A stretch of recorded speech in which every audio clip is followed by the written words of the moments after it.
so uko ibintu birushaho kugenda bisa nabi niko n'itorero rirushaho kumenya ngo hari ikirimo kubura, hari ikibura mu bantu b'Imana, hari ikibura mu itorero, hari ikibura mu gihugu. So uko iyo nzara n'inyota irushaho kuba n'ibyaha birimo kurushaho kwiyongera niko abantu b'Imana bareba ko hari ikigomba gukoreka. Hari igihe Imana idusiga ntitubimenye ko yadusize, tugasigara tukiri mu Kigali ko twegeze tubana nayo, ntitumenye igihe yadutereye, tugasigara duhanura kandi yaradutaye, agasigara kurata umuvuzi imiringa. Aba bantu b'abanyamakuru n'abandi bose b'abanaliste n'abanyamadini n'abandi basobanukirwe ngo uriya mukozi w'Imana ntiyabeshye, Dr. Paul Gitwaza yavuze ntiyabeshye, n'abandi bahanuzi bose bagiye batambuka ubuhanuzi bwabo bwose baragenda buguruka. Niwe nashaka gusobanura 2018 nibwo bwa mbere je numvise ubwo buhanuzi. Nibuka ko twari turi kunyuza live yes. Apostle witwa Tina Suwa kuva mu gihugu cya Nigeria ubwo bwa mbere yaje hano. Yego. Aje gushakisha igihugu cyitwa Rwanda ntiyarakizi. Biturutse ku bahanuzi bwo yahawe. Aribwo buza bugahura n'ubu bishop yarari masobanuro. Nawe yahawe ubuhanuzi uvuga ngo yabonye Afrika, map ya Afrika cyangwa igishushanyo cya Afrika akibona muri iyo form mu Kinyarwanda hari ubwo mwishusho y'imbunda. Nibwo ngo yabonye ngo u Rwanda arubona ari isasu, igihugu cya Afrika y'Epfo kibona ari handi ho bafata kugira ngo isasu risohoke, Nigeria ngo ayibona ari umuntu w'imbunda. Noneho nibwo yibashije u Rwanda ni igihugu kijye ko narinzi Rwanda muri Angola, u Rwanda ni igihugu ki. Twemerere dutangire tubasuhuza tubahereza ikaze kuyoboka Mana TV ndetse no ku bindi bitangazamakuru. Iki kiganiro gishobora gutambukaho ni kwa kundi mumenye ko tugera gutya tukazana abantu batandukanye maze tukabasha kuganira nabo. Murabona ko twicaranye n'abakozi b'Imana n'abashumba, nibo tugiye kuganira. Tuganira ku bintu bitandukanye cyane cyane bijyanye n'igiterane bavuyemo, kugira ngo tugende tugira byinshi tuza gusobanukirwa. Reka rero ntangire mbasuhuza kandi mbahereze ikaze. Mwiriwe neza kandi muraho murakomeye bashumba? neza. Amakuru Meza. Tubaha ikaze kuyoboka Mana TV ndetse n'ahandi hatandukanye. Murakoze cyane. Muratangirana no kwibwira abantu badukurikiye bamenye ngo tugiye kubana nabande muri kino kiganiro. Reka duhera hangaha. Murakoze cyane.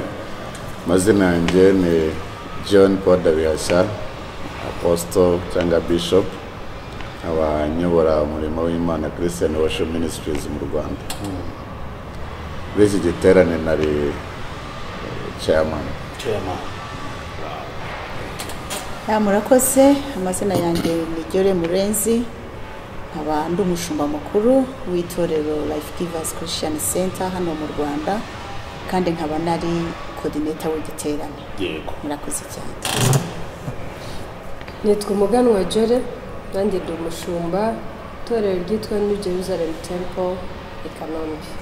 Muri iki giterane nari mfitemo imirimo myinshi, sinavuga ngo nakoraga iki cyangwa sinakoraga iki, nari mfite imirimo myinshi na benshi. Reka Bishop dushyira imbere y'Imana kugira ngo ayinginge ize kubana natwe muri iki kiganiro. Murakoze cyane. Mana yacu, Mana nziza, Mana yo kwizerwa, tubaho muri wowe, tugenda muri wowe, ni muri wowe dufite ubuzima bwacu. Turagushimiye ko uduhaye igitondo cyiza cyo kuganira, kandi tuganira ibyiza dukorera mu gihugu nk'itorero kandi nk'abanyarwanda twese. Tugushimiye rero uyu mwanya, turakwakiriye ngo bane natwe, uduhe umugisha. Si twe twenyine abari muri iki kiganiro, ariko n'abatwumva bose n'abazatwumva mu minsi iri imbere, kunyura muri iki kiganiro ubaho umugisha. Kudacogora izabagirira neza cyane. Ni nabyo nabwo umuntu uri kureba kino kiganiro, hari abibihebye, hari abarwaye, hari abarwaje, hari babandi bavuga bati Imana yaraturetse, Imana yaratwibagiwe. Ariko nagira ngo mubwire yuko Imana itajya yibagirwa umuntu, kuko ijambo ryayo rirambwira ngo naho yamubabaza igigera ikamugirira ibambe, bikamwishimisha ibyishimo bingana n'igihe yababarijwe imyaka cyangwa iminsi y'ibyago ikayivunjamo iminsi y'ibyishimo. naho wowe rero uko wasubijwe nawe uri mu bihe byawe, iby'Imana yavuze byarasohoye. Umuhanuzi yari yaguhanuriye kuzajya hanze, undi yari yarakubwiye ko Imana izakwibuka, none ubihagazemo byarasohoye. nta kindi kintu nakugira inama yo gukora, wakora ya principe wa muririmbyi ajya avuga ngo abajyana na Yesu gutabara abandi nibo bajya bagabana ku mugisha w'Imana. Tugiye kuganira rero n'aba bashumba, turaganira cyane cyane kuri kino giterane cyabaye bavuyemo. Amariba se bisho yaracukuwe nyine ubu y'ububyutse murayasibuye neza pe. mw'iyi minsi ine mwari mumaze muri hano mu Rwanda, haraje abakozi b'Imana batandukanye n'abandi bantu bavuye mu bihugu bitandukanye byo muri East Africa. Wenda duha ishusho gatoya, igiterane cyagenze ute, igiterane gisize iki, niyihe nyungu abakitabiriye bakuyemo? Murakoze Joel, turumva ari ikintu cy'ingenzi kandi ari cyiza kugira ngo twongere tuvugane n'Abanyarwanda n'abandi bose bumva ururimi rwacu bakurikirana izi platform cyane cyane iyobokamana. So turagushimira cyane kugarutse kugira ngo tubaze bene icyo kibazo. Mbere na mbere turabanza dushima Imana ko Imana yatugiriye neza. Imana yatugiriye neza kuko ikiganiro twakoranye nawe mbere twavuze yuko iki atari nk'igiterane, ni gathering y'abantu b'Imana bavuye muri ibi bihugu birindwi bigize East Africa. Rwanda rurimo nk'igihugu cya karindwi, kandi ni gathering igizwe n'abandi bantu bavuye mu bindi bihugu bya Afrika ndetse no hanze ya Afrika. Ni gathering y'itorero rya Kristo, ihuriro. Ni ihuriro twumvise ari byiza kwita ihuriro kuko twadufite ikiduhuje, ibiterane bibaho bikarangira, ariko twebwe ni ihuriro kandi dufite icyo tugamije n'ikiduhuje. Byagenze neza cyane kuko twabonye Imana kuva ku munsi wa mbere kugeza ku munsi wo twashoreje. Twabonye uburyo abakozi b'Imana batandukanye ngo n'abashumba cyane cyane hano mu gihugu cy'u Rwanda baza bakareka akazi kabo, bakareka ibindi bari barimo, twese tukahurira hamwe tugamije ikintu kimwe cyo kubwira Imana ngo Mana turashaka ububyutse. Icyo ni ikimenyetso cya mbere kuko ububyutse iyo bujya kuza habanza itorero guhuza umutima, tukareba ahantu hamwe tukagira direction imwe. Icyo rero twabonye ikimenyetso muri iri huriro ryacu. Iyo minsi ine twabonye Imana, ari ijambo ry'Imana ryigishijwe, ari ibindi bikorwa byose byahakorewe, habayeho unity, habayeho ubumwe ureba no gukorera hamwe kudasanzwe muri iki gihugu cy'u Rwanda. Turabishimira Imana rero. Warubajije uti se murareba koko gusibura amariba yarasibutse? Buriya Imana iyo igiye gukora ikintu irabanza igategura abantu bayo. Twavuga ngo iri huriro ni gutegura imitima yacu. Ngira ngo narabivuze navuga ngo ububyutse ntabwo ari ikintu cyiza ko kanya kikikubita ku bantu. Imana iyo itarakora ikintu icyo ari cyo cyose itegura abantu bayo. So turizera neza yuko amariba arimo gusibuka. Ni itangiriro ry'amariba y'ububyutse kugira ngo asibuke. Ariko iyo utangiye gusibura iriba ntabwo ako kanya usibura ngo birarangiye. So turacyasenga kandi dukomeje ubumwe bwacu nk'itorero kugira ngo turebe icyo ari cyo cyose cyatuma amasezerano y'Imana dusezeranyije ku bubyutse cyavaho, Imana igahimbura ubuzima bwacu. Ngira ngo ni ibintu byumvikana. Reka baze Bishop, ubundi iyo bavuze ngo ububyutse ni ryari abantu bazamenya ko ububyutse bwaje? Hari abantu babyumva wenda gutya bakavuga se ububyutse ni umwuka wera uzaza kuzura abantu bose, ese ububyutse nyine ibimenyetso by'ububyutse cyangwa ibiranga ububyutse ni ibiki? Urakoze cyane, ikibazo cyiza cyane. Ububyutse akenshi abantu barabwumva kumva ni ijambo ririmo kubyuka, ririmo kubyutswa. Noneho ububyutse ubundi ni iki? Iyo tugiye mu ijambo ry'Imana, ubusobanuro bw'ububyutse mu buryo bwa Bibiliya ni igihe ugukora kw'Imana kwamanutse gukorera mu bantu. Ntabwo ari icyuka kiri aho kigenda, ni cya gihe ugukora kw'Imana kwamanutse mu bantu. iyo rero gukora kw'Imana kwamanutse mu bantu kugira ibikuranga mu mwuka w'Imana uza mu bantu ukabemeza. Ikimenyetso cya mbere kigaragaza ububyutse nuko abantu bagaragaza urukundo batari basanganywe. Urukundo ni ikimenyetso cya mbere gikomeye kigaragaza ko Imana iri mu bantu. Abatabashaga kuvugana bakavugana, abatabashaga kwegerana ngo basangire bagasangira, abatashoboraga gushyigikirana ukabona buri muntu yikuye amafaranga yarayazanye gushyigikira ikintu kitari icye ariko akakiyumvamo ko ari icye kandi ari icya mugenzi we. Imana ihuza abatari buhure, abatakundanaga bagakundana. Ikindi kimenyetso cya kabiri kigaragaza ububyutse ko Imana yamanutse gukora mu bantu ni ukwihana ibyaha nta gahato, umuntu akumva ashinjwe n'umutima w'Imana muri we ko yahemutse akatura, kandi atari ukwatura gusa ngo amenyekanishe ko yahemutse, ahubwo yiyemeje kutazongera. Kwihana ibyaha rero ari nabwo bubyutse tugisaba. Turacyasibura amariba, ntabwo asiburwa umunsi umwe ngo birangire. Nuko tubona urukundo rw'Imana mu Banyarwanda, mu Banyafurika rutemba, nta muntu ureba undi kubera ngo uyu nguyu uyu afite ibintu afite biradutandukanya, ahubwo buri muntu w'Imana wese yamenye ko ari nka mugenzi we. Icya kabiri nuko tubona abantu bazinuka ibyaha, atari ugutinya amategeko n'ibihano, ahubwo bamenye ko ari bibi, babimenyeshwa n'uwo mwuka w'Imana.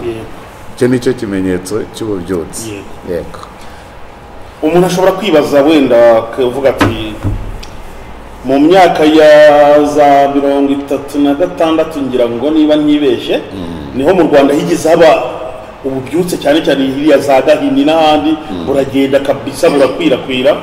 Umuntu akavuga ati none kubera iki, kuki mwari mwaratuje mu kusibura ayo mariba y'ubwo bubyutse?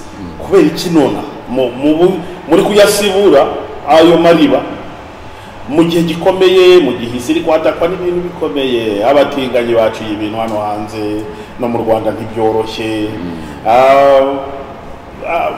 Hari ibintu byinshi bigenda biza bigoye ubukristo cyangwa bigoye isi ya none uyu munsi. Ese ibi bintu muri kubona ubutinganyi n'ibindi nibyo bibateye akabarago batari rero mureke dusibura mariba haza ububyutse kugira ngo bubashe gutuma duhangana n'ibi bintu nyine nk'itorero ry'Imana? Umuntu ashobora kwibaza ikibazo nk'icyo ngicyo. Yego, icyo abantu bagomba kumenya, nta gihe muri iyi si itorero ritigeze ryifuza ububyutse. Kuko igihe cyose abantu b'Imana bigeze kubana n'Imana, bakabona ineza y'Imana, bakabona uko Imana ikora, bakabona abantu bihana nk'uko Apostle amaze kubivuga, bakabona abantu bahinduka, ntabwo bashobora kwicara ngo bumve ko ibintu bigomba kumera nk'uko bimeze. So uko ibintu birushaho kugenda bisa nabi, niko n'itorero rirushaho kumenya ngo hari ikirimo kubura, hari ikibura mu bantu b'Imana, hari ikibura mu itorero, hari ikibura mu gihugu. So uko iyo nzara n'inyota irushaho kuba n'ibyaha birimo kurushaho kwiyongera, niko abantu b'Imana bareba ko hari ikigomba gukoreka. So ntabwo twavuga gusa ngo nukubera abatinganyi, kuko abatinganyi nta n'igihe batigeze bahaba, ariko ni igihe cyo gukanguka kw'itorero. Hari ibihe bimwe itorero risa nk'irisinziriye, ariko hari n'ibihe kubera ubuntu bw'Imana, kubera umwuka w'Imana yongera akazanza muri itorero kugira ngo rishobore guhagarara mu position. Kuko itorero ririho kugira ngo ribere urumuri y'isi, itorero ririho kugira ngo rihinduke umunyu w'isi. Abantu b'Imana bakijijwe bakizera Yesu Kristo, ubundi nibo bazana amahoro mu bihugu, nibo bavuga ubutumwa. So mu gihe ibintu birushijeho kumera nabi, ni nacyo gihe ububyutse bugomba kubaho. Kuko ububyutse ni nko kuzuka. Umuntu yazuka atapfuye se? So iyo turushaho kureba ibibi birimo kwiyongera, nicyo gihe cy'itorero kuzuka, tukabona Imana mu gihe nk'iki ngiki. Cyarenzaho ndumva Bishop byavuze ariko bimeze na poso uburyo yabivuze niko bimeze. Mu by'ukuri ikibyuka ni icyabanje kuryama. N'umuntu kugira ngo uvuge ngo ngiye kubyutsa runaka ni uko aba aryamye. Ni ukuvuga rero ngo no mu buryo bwa mwuka hari aho tugera tugasa n'abiraye, niko njye nabivuga. Rero kugira ngo umwuka w'Imana yongere abagarukeho ababwire ngo nkeneye ububyutse, ni igihe cy'ububyutse, yongere abanyeganyeze igihe cy'ububyutse, ni iki ngiki, ni mubyuke kandi namwe mubyutse abandi. Ni ukuvuga ngo umwuka w'Imana ni uko aba yabonye ko hari aho twiraye, hari aho twacitse intege, hari aho mbese ibyo byose byo bavugaga bigwiriye bibi bisa naho natwe bidutsikamiye. Aho niho umwuka w'Imana amanukira kubera urukundo dukunda. Mubyuke ni mubyuke, iki ni igihe cyo kubyuka. Ibi dore ibi byose byabayeho, uku kugwira kw'ibyago n'amakuba n'ibyaha n'ibiki, ni mwebwe mbona ko ari mwe mushobora gutuma bigabanya ubukana. Nicyo gihe rero cyo umwuka w'Imana agaruka akabwira ati mubyuke. Ntabwo ari uko buri gihe tutabiharanira, ariko hari igihe n'ubundi cy'Uwiteka aba yaragennye cy'ubudashobora gusimbuka. Njye mpamya ko iki kintu cyaje umwuka w'Imana yaje kuri abakozi b'Imana twese bikatugeraho tukabyakira, nuko ari igihe cy'Uwiteka yabonye ko dukwiye kongera tugahagarara tukarwanira ishyaka umurimo w'Imana, tukarwanira ishyaka itorero, kuko ariyo nkomoko y'agakiza k'ibyo byose ibyo tubona bidukikije bitugoye kandi bidutsikamiye. ngira ngo ni ibintu byumvikana. Hariya mu giterane haravuga ngo redeeming the words of East Africa revival and beyond. Ni ukuvuga ngo ni ugusibura amariba y'ububyutse muri bwa East Africa, bwa East Africa, Afurika y'Uburasirazuba n'ahandi, ubwo n'ahandi kuri Afurika no ku isi hatandukanye.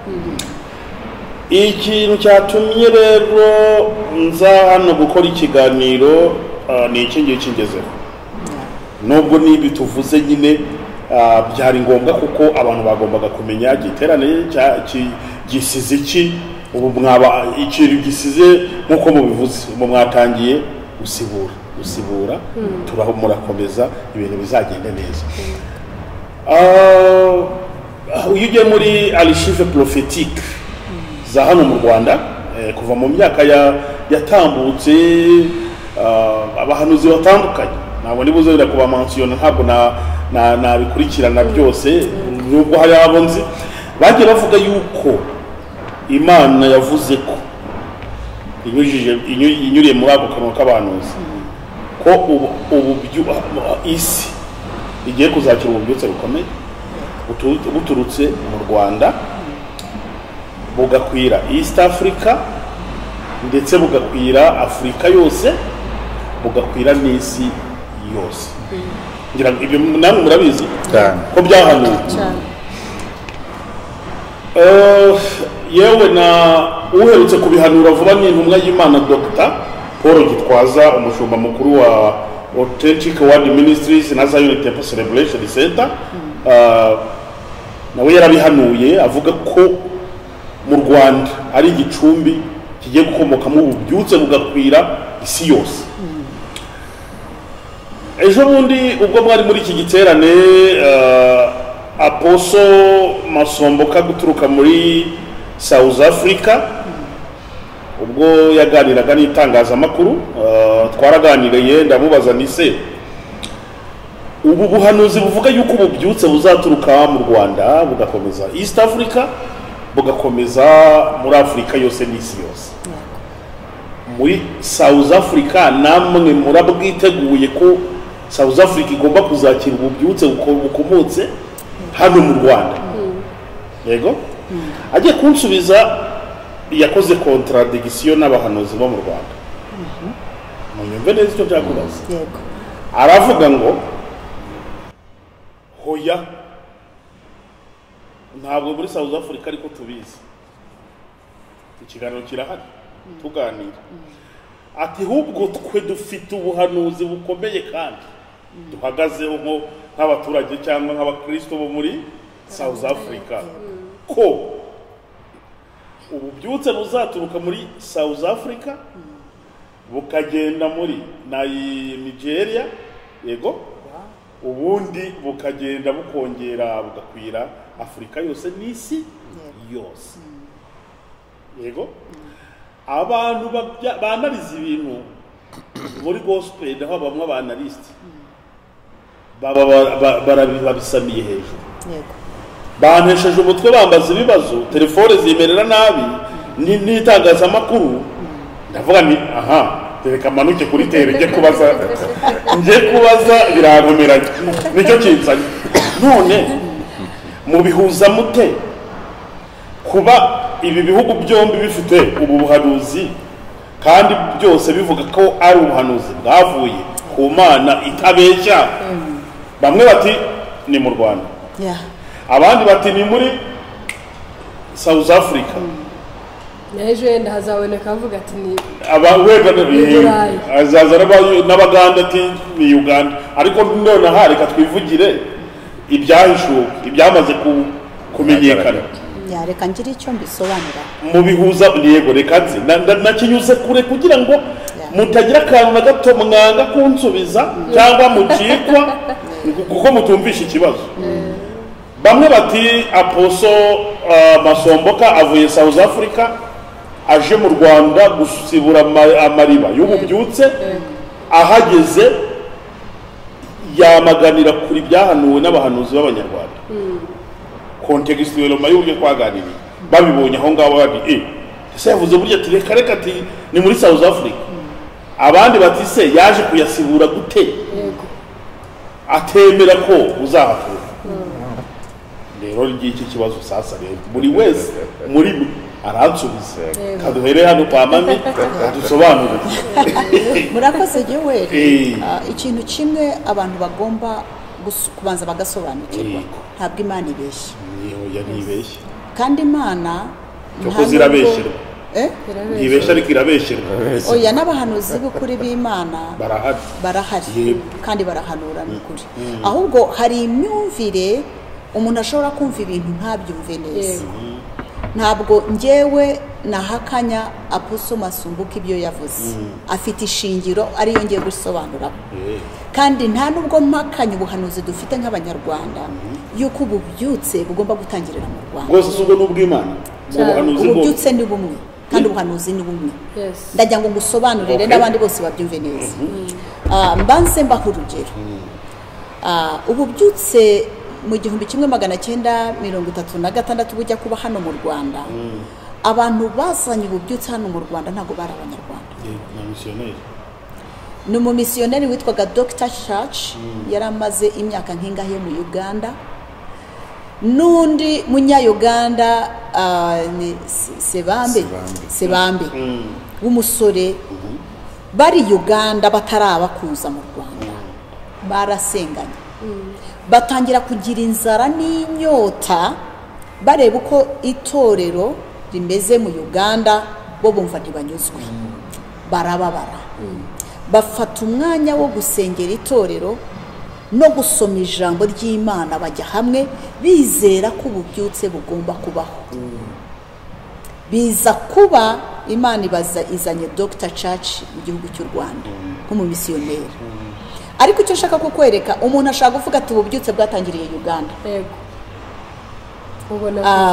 bubona kuza mu Rwanda. Urumva rero umuntu ashaka kuvuga ati ubwo ari umugande akaba na Dr. Church bari Uganda ariho bari best, ariko bakaza mu Rwanda nyuma kandi baratangiye gusengera ububyutse bari Uganda. Umuntu ashaka kuvuga ati ububyutse bwatangiriye Uganda, ntiwanamuhakanya kuko nibo bazanye kazi. Baza mu Rwanda bakomeza basenga kugeza igihe ububyutse noneho bwafatiye ikibatsi bukwira mu bantu bose. Mu buhanuzi tugiye twakira butandukanye, mapu ya Afrika imeze nk'imbunda. Hari ubuhanuzi twabonye mapu, umukozi w'Imana umwe yahanuye areba mapu ya Afrika imeze nk'imbunda. Abona South Africa imeze nk'iki, nka twiga y'imbunda. Abantu bose babyumve neza. Ntabwo Imana ibeshya, nta nubwo abahanuzi babeshyeranye.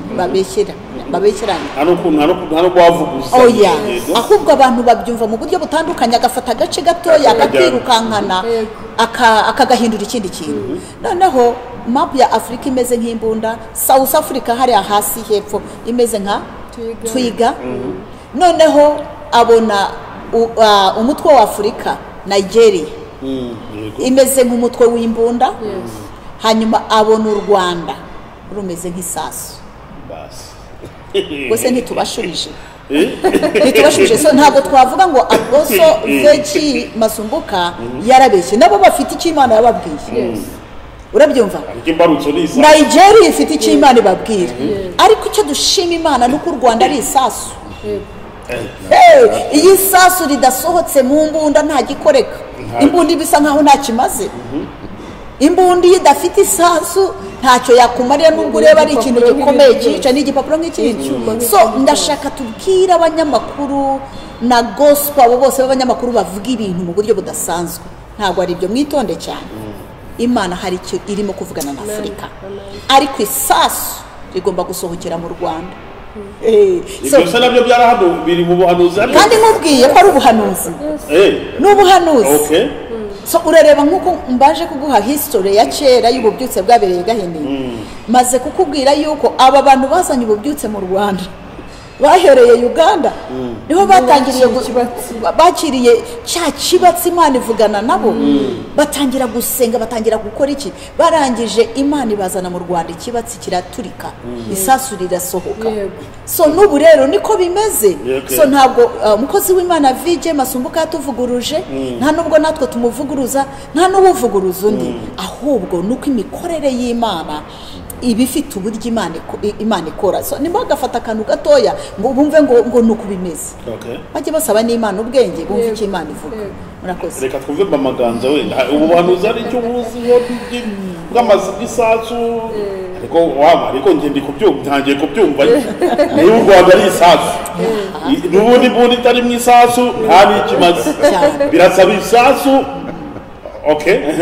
katwumve murakoze cyane mami abisobanuye neza cyane nabivuze neza njye nakongeraho ko burya no muri uyu murimo w'Imana turimo bisaba ubufatanye gushyira hamwe n'izo mbaraga ndetse no mu buryo bwa Bibiliya tubona mu itangiriro ijambo ry'Imana ritubwira ngo reka tureme umuntu aze mu ishusho yacu ni ukuvuga ngo Imana ntabwo yavuze ngo reka ndeme umuntu ahubwo yaravuze ngo reka ijambo ry'Imana yatubwira ngo reka tureme umuntu aze mu ishusho yacu bigaragaza ubufatanye mwuka w'Imana Imana data n'Imana mwana nuko niko kuvamo twebwe tukaza kandi turi muri ya shusho y'Imana aho rero mbona ari ikimenyetso cya mbere dukwiye kujya dushingiraho nk'abakozi b'Imana tukareba ko ubufatanye nibwo bw'umumaro muri uyu murimo w'Imana ari naho dutangira twashimye Imana ngira ngo mami niwe wabivuze Bishop Jolly niwe wabivuze avuga ati dushimye Imana ko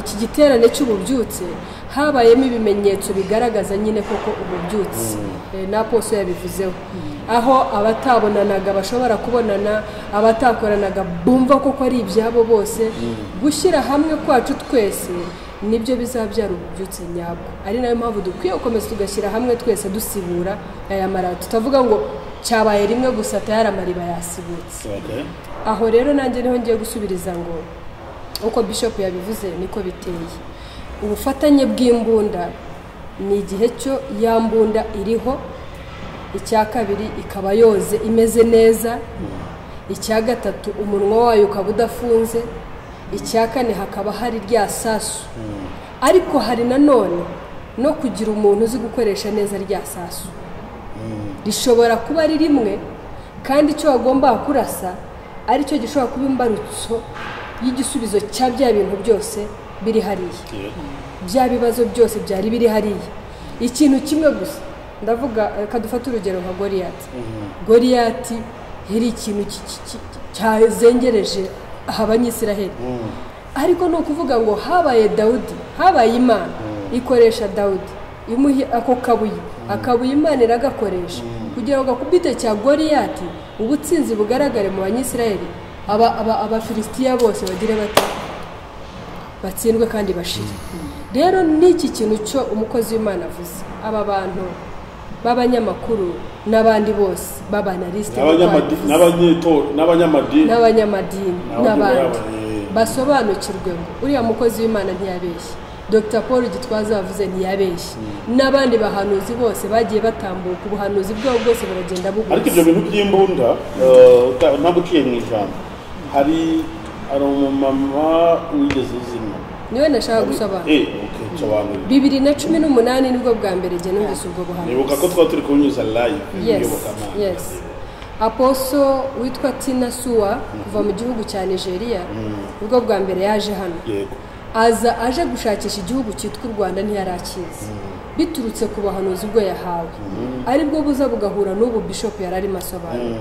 Nawe yahawe ubuhanuzi buvuga ngo yabonye Afrika, map ya Afrika cyangwa igishushanyo cya Afrika akibona muri iyo fomu mu kinyarwanda hari ubwo mu ishusho y'imbunda. Nibwo ngo yabonye ngo u Rwanda arubona ari isasu, igihugu cya Afrika y'Epfo akibona ari nk'ahandi ho bafata kugira ngo isasu risohoke, Nigeria ngo ayibona ari umunwa w'imbunda.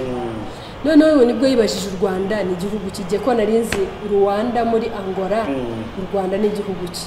Nibwo yaperereje aza mu Rwanda aricyo kimuzanye.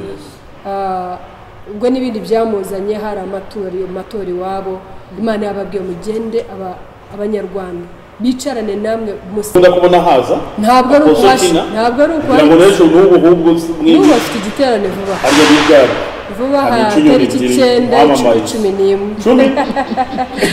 itariki 9 ni 10 na 11 z'ukwa 10 kizabera muri healing center tuzadutangira saa 3 mu gitondo soze saa 10 nimugoroba. Kizaba cyari cy'abaki abashumba, abapotre, ababishopu, abapastors, abavuga butumwa, abigisha n'abandi bafite inshingano ku nzu y'Imana. Asiko kuba mw'iminsi mbona abatorero benshi na muri gukunda gutegura ibiterane by'abashumba kagira amagogo tutari kuziha ibiterane bimeze ariko niba wibuka iki giterane nimugoroba gitondo hatyazwaga abashumba mu gitondo habyutswaga abashumba none se ntama iragirwa n'umuzima ariko amagana wari zashumba mubyutse nese umushumba kiryamye zanama zava gutera kugira ngo ubusobanuro aba mama baduhaye burumvikana kandi kereka umuntu ufite ikintu ashaka niba utari buze kumva neza ariko nkanjye ubwanjye ku giti cyanjye namaze kumva ubwuzuzanye bw'ubwo bahanuzi ahubwo nibwo buzaba inkomoko y'ibintu. hari icyo mwaturengerezaho namwe? Akaze cyane icyo nakongeraho uburyo bishop avuze na pastor babisobanuye neza ku buryo bamara impungenge abantu bari bagize kuko nta makimbirane arimo baruzuzanya. Ariko burya kamvuga iki kintu, iyo Imana ivuze uko ireba nuko tureba si bimwe. Imana iyo ivuze u Rwanda ntibireba u Rwanda gusa, ibireba n'ibindi bihugu. Ariko jyewe iyo numvise numva nk'u Rwanda ushobora kugumaho kandi nibyo kugira ngo ngiye nk'umunyarwanda nsohoze inshingano yanjye. Ariko hari igihe inshingano yanjye aho izandengera ikagera ahandi ntaraharebye Imana itarahanyeretse. Noneho ubu ugasanga ari South Africa bahawe inshingano yabo barabwirwa ariko ntibabwiwe u Rwanda. Ariko aho babwiwe nk'uko umuntu ubundi buhanuzi bubisobanuye ku by'ukuri twiga nka South Africa barayiteguye ariko bayibona nk'ari bwo bubyutse kugira ngo bayitegure, ariko ntabwo yakora idafite isasu. N'u Rwanda natwe turi isasu riri hasi ridafite South Africa ngo rigire Nigeria ntabwo ryasohoka ngo rigire icyo rikora. So hari icyo kintu cyitwa ubufatanye. Icyo kora iyo Imana ivuze ivugira mu mirebere yayo, twe tukayumvira mu mirebere yacu.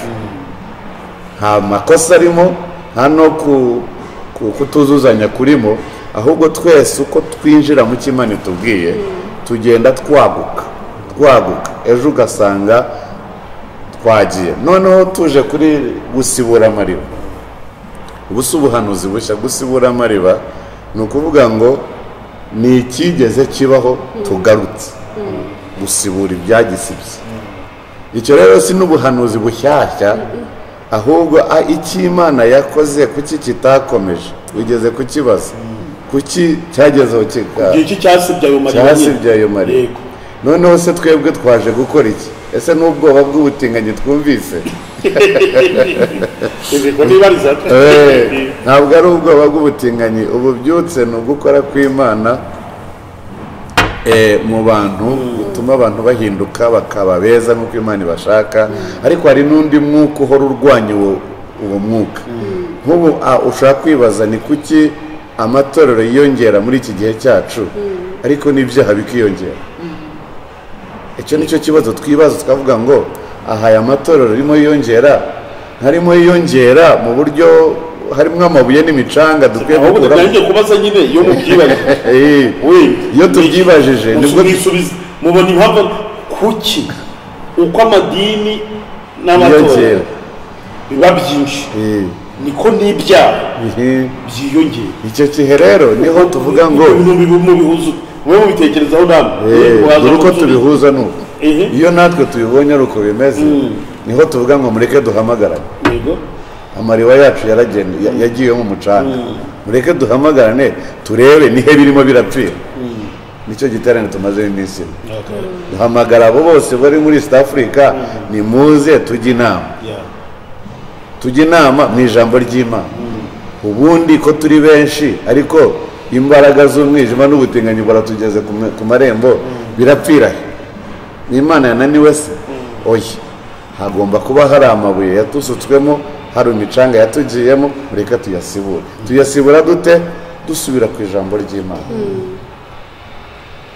iyo amadini n'amatorero abantu biyongera amadini n'amatorero ariko nta impact ihari haba hari ikibazo kivuga ngo abantu barimo barikunda aho gukunda Imana barimo barakunda isi aho gukunda ijoro icyo gihe rero turasiburamo bya bintu nicyo gituma ibyaha byiyongera hariho rero gukanguka kugira ngo umwuka w'Imana amanuke abantu bongere gukunda Imana kubaha Imana gutinya Imana gukiranuka no kwihana ibyaha kuko nibarangiza amariberega ntabwo ari ku migina mu mitima y'abantu nitwe mariba niba haragiye mu isi tuyikuremo tuyivanemo twakira umwuka w'Imana so ku bijyanye n'ububyutse bwo rwose pe ni inshingano y'amatorero y'abakristo guhora bareba ku isi itabinjiranye guhora bareba ku isi itabasutsemo irari ryayo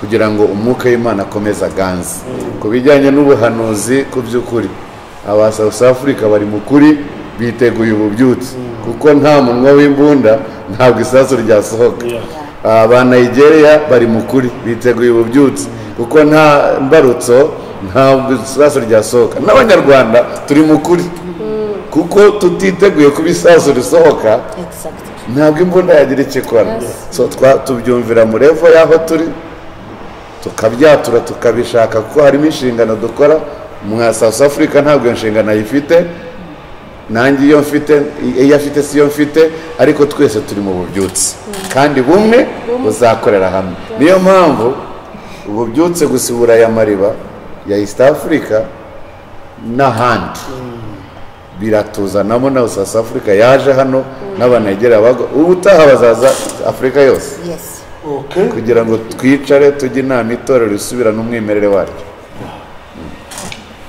amatorero ariyongera ibyaha bikaba byinshi ibi bintu bihangayikishije Bishop Jolly Murenzi kubera iki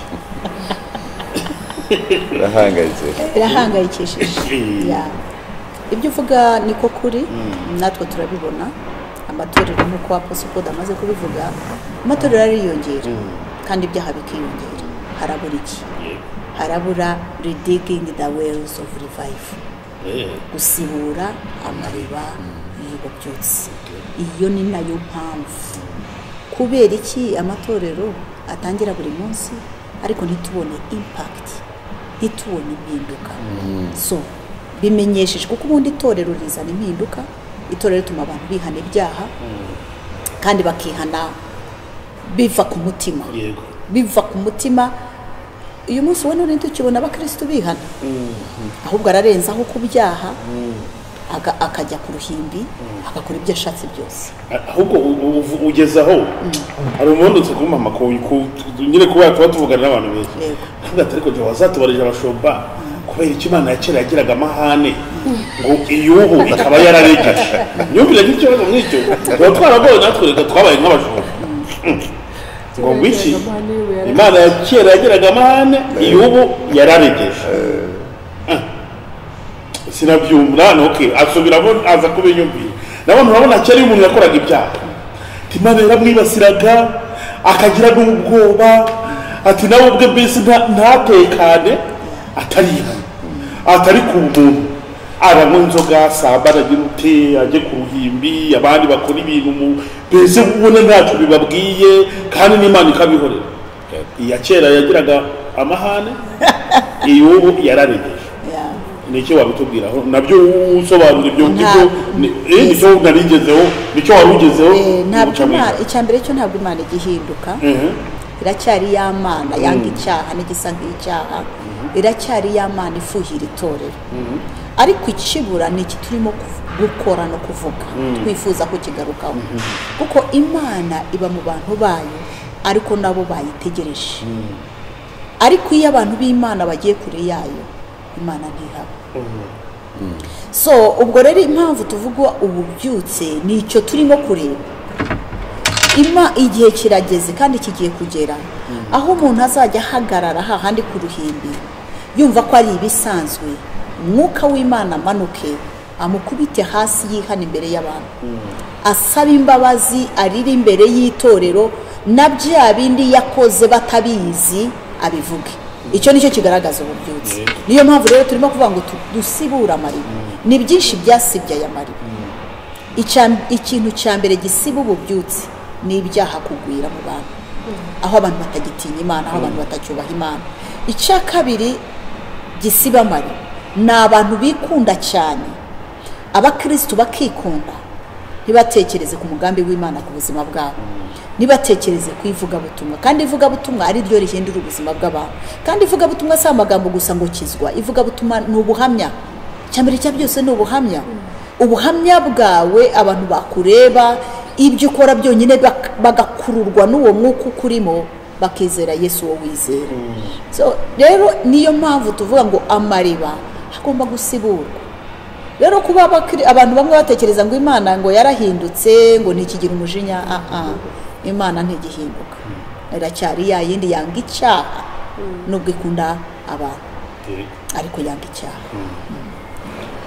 ngo ni ibintu byumvikana cyane turimo tuza kugenda dusingira n'umusozo w'iki kiganiro ariko mbere wenda yuko tusingira umusozo muri iyi minsi mu madini n'amatorero hagenda haduka ibintu byinshi rimwe na rimwe umuntu akavuga ngo hari abashumba bavangira abandi tukabona abantu barahanura ibinyoma ku mugaragaro ntibinabe bakagaruka kwisobanura tukabona abandi baragenda kuri social media bagatukana hari abashumba bitwa abapasita bitwa ababishopu bitwa baki bya bintu iyo mubibonye mubifatamo hari umuntu wese gutanga ibitekerezo avuga ati ariko nta huriro ry'amadini n'amatorero ribaho ngo bageze bagira abashumba barengereye bakoze amakosa akomeye babambura inshingano cyangwa babafatira ibyemezo aho kugira ngo bakomeze batukishe izina ry'Imana.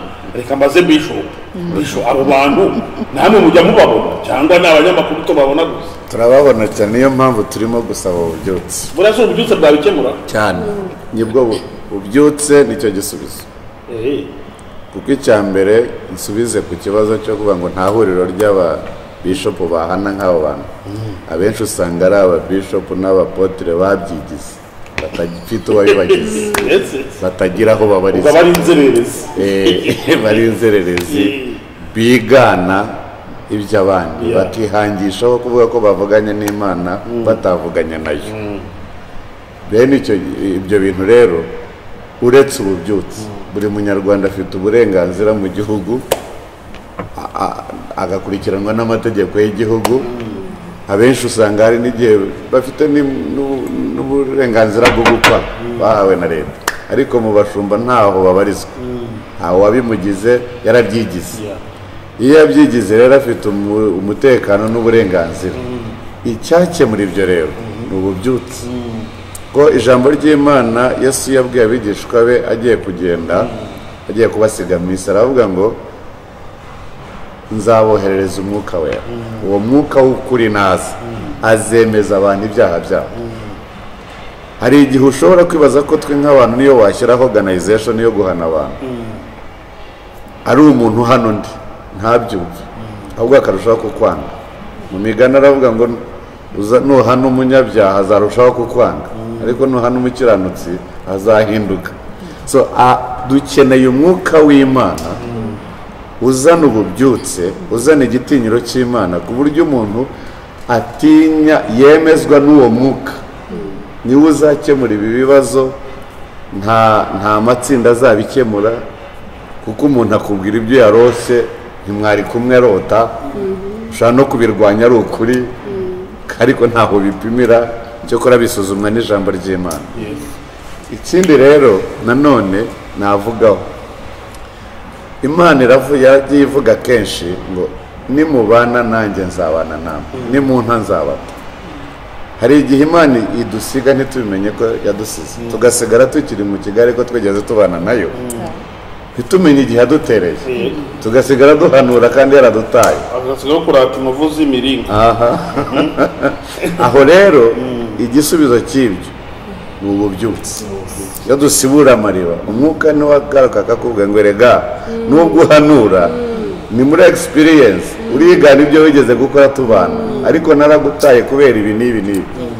Bikuremo ngaruka uhanure neza, bikuremo ngaruke ukore neza. So nuko rero igituma byiyongera ibyaha nuko umwuka w'Imana yasize abantu ntibabimenya ko yabasize, basigara n'izina ariko nyiraryo adahari. Turashaka nyiraryo kwagaruka. Ngira ngo ni ibintu byumvikana. Mama Ganza, turimo tugana ku musozo, hari umuntu uri kwa kino kiganiro arababaye, ni bya bintu nigeze mvuga muri introduction, afite ibibazo ari kuvuga se Imana ko yandetse, Imana kubera iki ngewe nsenga sinsubizwe, mbese yibaza ibintu byinshi ku Mana cyangwa n'imikorere yayo. Uno muntu hari ijambo ry'ihumura kwiki, ni iki wamubwira mbere yuko Bishop aza kudusengera utuze kugana ku musozo? Bakoze cyane. Ngira ngo uko bivuze naje nanumva radio, hari umwana watanze igitekerezo aravuga ati je naravutse menya ko mama yantaye nkivuka, hanyuma yongera kugaruka kubana nanjye, ngira ngo ne yarafite imyaka 5, ati mfite 17, atariko ndumva urwango rwo mfitiye mama rukomeza kubyimba muri je rwiyongera. Ati mwangira namaki, nakunze cyane umuntu wamugiriye inama, nanjye numvaga ashoboye nahita telefone ahamugira iyo nama, nuko ntamenya nomero. Aramubwira ati shima Imana, ati jewe nanjye namenye ko mama yantaye ifite amezi 10. Ati twongera ko ati nta nubwo, ati je sindongera no kumubona. Ati rendagira inama wo mwana ngo icyambere ashimira umubyeyi we ko yamubyaye. Ati urumva yamubyaye afite 15, byarashoboka abagenzi yo kumbwira ati kuramo iyo ndujugunye, byarashoboka kumubyara akamuniga akamwica, byarashoboka kumubyara akamuta mu ishyamba imbwa zikamurya cyangwa ntabone kirengera agapfa. Nanjye rero ndabwira uwo muntu ubabaye, icyambere ushima Imana kukiriho, kuva ukiriho Imana ikigutije umwuka wo guhumeka. Birashoboka ko wararurira ariko ejo impundu zikavuga. Ndi umuhamya nagiye ngira ibihe bitandukanye, njya mbabwira ukuntu nigeze kurara inyuma y'ingunguru, ntabwo nari nzi ko icyo gicuku cyacya, sinari nzi ko iryo joro ryacya, ariko ryarakeye mbona ndi muzima. Nari kwasangwa n'inzoka ikandya, nari kwasangwa n'imbwa ikandya, nari kwasangwa n'umwicanyi akanyica. Ndaguhumuriza nkubwira ngo iyo ngiyo yandindiye hariya, bugacya nkabona igicuku ijoro igitondo umuseke uratambitse. Nawe ndagukomeza nkubwira ngo iyo Mana ikikurinze, ikigutije umwuka wo guhumeka, ni ishobora kuguhindurira amateka mu mwanya muto, nkuko yayampinduriye, ndetse n'abandi bushobora kuzumva ejo n'ejo bundi cyangwa nabo wumvise, ni nako nawe ishobora kuyaguhindurira. Icy'ingenzi cyo bigusaba, icyamfashije muri ibyo byose ni byinshi, ubuhamya bwanjye babonye barabonye, abatarabona bazabushaka bazabubona. Icyamfashije muri ibyo nuko nayo ifite Kristo muri jewe akankomeza. Nawe icyo nagusabira, umuvuno cyangwa se ubukiriro bwaho buri menya Kristo, akira Yesu nk'umwami n'umukiza w'ubugingo bwawe. Iyo umaze kumwakira ubona ari inzitane, ukabona nk'uko abanyisirayeli babonaga imbere inyanja itukura, bakabona inyuma aba Farawo, ingabo za Farawo, bakabona hirya no hino ntaho bahungira, ariko mu kanya nk'ako guhumbya babonye ubutabazi bw'Uwiteka. Awe nicyo nkwifuriza, akira Yesu nk'umwami n'umukiza. Izo ntambara zose ntabwo uzaba uzirimo wowe wenyine, uzaba uri kumwe nawe, azakurwanira. Niyo mpamvu ijambo ry'Imana ritubwira muzanyura mu mazi ntazabatembana, muzaca mu muriro ntabwo muzashya. Umukozi w'Imana cyangwa se muntu w'Imana, aho uri hose umeze utyo nk'uko tubibwiwe, ndagukomeza ndakubwira ngo numara kwakira Yesu ni ukuri bizashoboka. Ariko naho waba utaramwakira aho uri, ni Imana yaturemye kandi dukunda cyo kimwe. Ni ukuri wizera Imana, umutima wawe utwaye ku Mana cyane, uvuga uti ndakwiringiye. Iyo umaze kuvuga utyo Uwiteka aritamurira, arigaragaza, birashoboka. Kuva ugihumeka umwuka w'Imana. ngira ngo ni ibintu byumvikana. Ndabaza ikibazo nk'icyo Bishop, ariko kiri buze no kudushyira ku musozo w'isengesha dusengera. Hari abantu batagwira umwuma mu butayu bakawugwira i Kanani. Yego, ni abantu Imana yahaye amasezerano, bari abakene cyane, bari babayeho mu buzima bukomeye, barasubijwe bibagirwa Imana. Reka da urababwira iby'Imana ntibabyikoza. Umwumba batagwiriye mu butayu bawuguye bageze i Kanani. Abo bantu ni ihe message wabaha ukaza no kubisema? Ni ikintu kibabaje cyane kwibagirwa ko Imana yakuye umuntu. Abo ari byiza ngo umuntu wibagirwe aho Imana yagukuye. Wanyuze mu butayu ukomeza uyizeye, waraye ubusa ukomeza uyizeye, uranayikorera ubana nayo. Hanyuma Imana imaze kuguha umugisha, kandi n'abantu benshi tubonye bibaho, wibagiwe Imana. Imana yavuganye n'Abisirayeli irimo kubakura muri Egiputa mu gihugu cy'uburetwa, ngo mbajyanye mu gihugu cyiza gitemamo amata n'ubuki, nzabaha umugisha. Ariko umunsi mwahinze mukeza, umunsi mwahawe umugisha, umunsi mwubatse amazu meza mukayabamo, ntimuzanyibagirwe. Kwibagirwa Imana ni icyaha, kwibagirwa Imana ni umuvumo uba wishyizeho. Mbese ubundi wibagirwa Imana ari ikiguha umwuka w'uhumeka? Njyewe ubundi iyo mbyutse nkumva ndahumeka, mba numva ari igitangaza gikomeye. Ariko umupfapfa yibagirwa ko n'umwuka uhumeka atawuguza amafaranga, atawukorereye, akibagirwa yuko n'umuntu wapfuye akaba atakiri muri ubu buzima atari ko yahisemo, ahubwo ari umunsi we wageze. Umunyabwenge rero yubaha Imana igihe cyose, nubwo Imana yaguha umugisha ntuyiveho ahubwo ukarushaho kuyikorera. Icyo nicyo nakubwira. Reka dushime Imana. Murakoze kudukurikira kandi turizera ko Imana ibahaye umugisha. Data mu izina rya Yesu, urakoze kukugira neza. Turi hano twese tukwizeye, tuzi ko ari wowe ushobora kuduha ububyutse. Nta torero, nta bishop, nta potre, nta muntu uwo ari we wese ushobora kuzana ububyutse turimo kuririra, ahubwo gusa wowe ubona imitima y'abantu bawe bakugarukiye. Ijambo ryareba ngo nimungarukira nanjye nzabagarukira, kandi nzabereka ibikomeye mutigeze mumenya.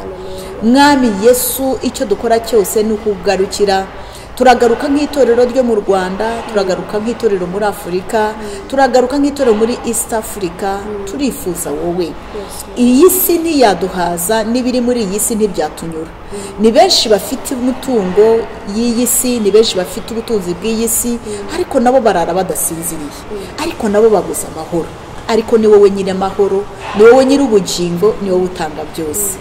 Turakwingize rero Mwami, turagushima kubwa redigging the walls of East Africa revival and beyond. Icyo nicyo twizeye yuko akazi kawe katangiye, kandi ko kuwatweretse ibimenyetso. Turagushima kubwa abakozi bawe bose bagukorera muri iki gihugu cyacu cy'u Rwanda, abagukorera mu kuri no mu mwuka, abashumba wahamagaye, abakozi b'Imana wahamagaye, abazwi n'abatazwi, kuko ni wowe uhamagara, ntabwo ari leta ihamagara, ntabwo ari abakomeye bahamagara, ahubwo ni wowe uhamagara umwana w'umuntu akareka ibyo yakoraga, agatanga ubuzima bwe, akumva yuko agomba kubaho aguhesheje icyubahiro gukorera. Mwami rero turagusaba kuko warabibonye, turashaka ububyutse. abanyarwanda bose bakurikirana iki kiganiro ubagirire neza, ubahe umugisha, ububyutse butangire mu mitima yabo. Urakoze papa, tuguhaye ishimwe n'icyubahiro mu izina rya Yesu, amen.